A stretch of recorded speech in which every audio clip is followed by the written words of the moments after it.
Everybody knows how to walk, run, swim, or bike because they grew up doing those activities. But not everybody knows how to row because they didn't grow up rowing.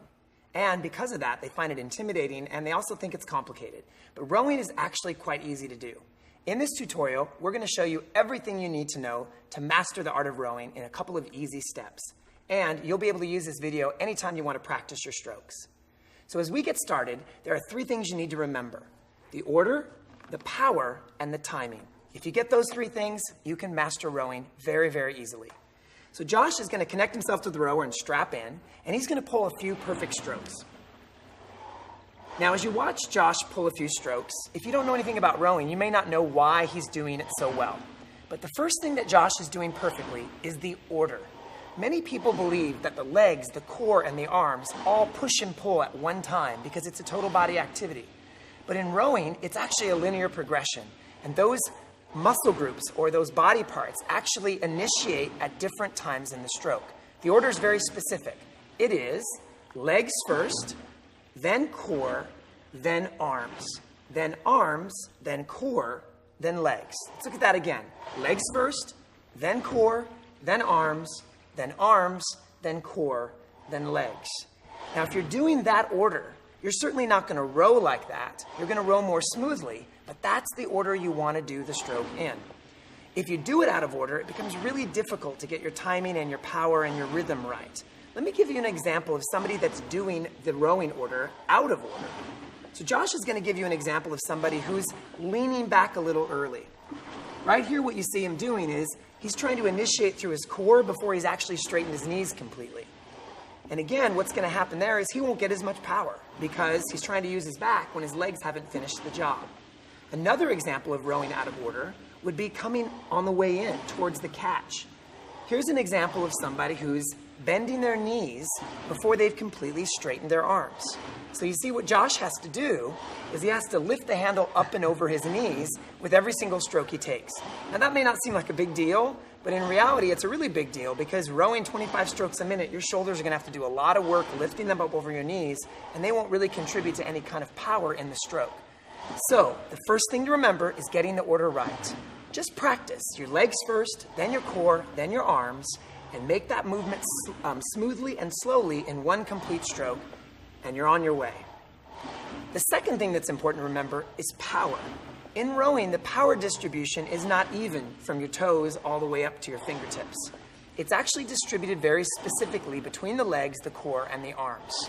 If we broke it down, it would be 60% of the power in your legs, 20% in your core, and 20% in your arms. So think 60, 20, 20.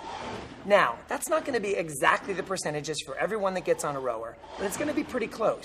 Let me give you an example of what it might look like if somebody has the order correct, but they don't have the power distribution correct. Josh will show you what someone looks like when they're trying to do all of the work with their arms. So you can see here, he's actually got the order right, but he's trying to make up and get the best numbers he can by pulling on the last 6 inches. Now, you'll get pretty good numbers for a few seconds, but your arms are going to get very tired very quickly. And many people find if they do this, they can't last on the rower more than a couple of minutes. So when you're rowing, remember the power distribution. Put most of it in the legs, push with the thighs, then lean back, then pull with about 20% in the core and 20% in the arms. It should feel like you're rowing with 60-20-20, and it should look like you're rowing with 60-20-20. Now there's the third step, and that is the timing. A lot of people get on rowing machines, and they do what we call a 1-1 ratio, where they run 1 count out and then 1 count in. They row 1 count out and 1 count in. And they actually race to the front of the rower or to the catch. Rowing is actually a 3-count movement. So the movement's actually 1 out, 2 counts in. 1, 2, 3.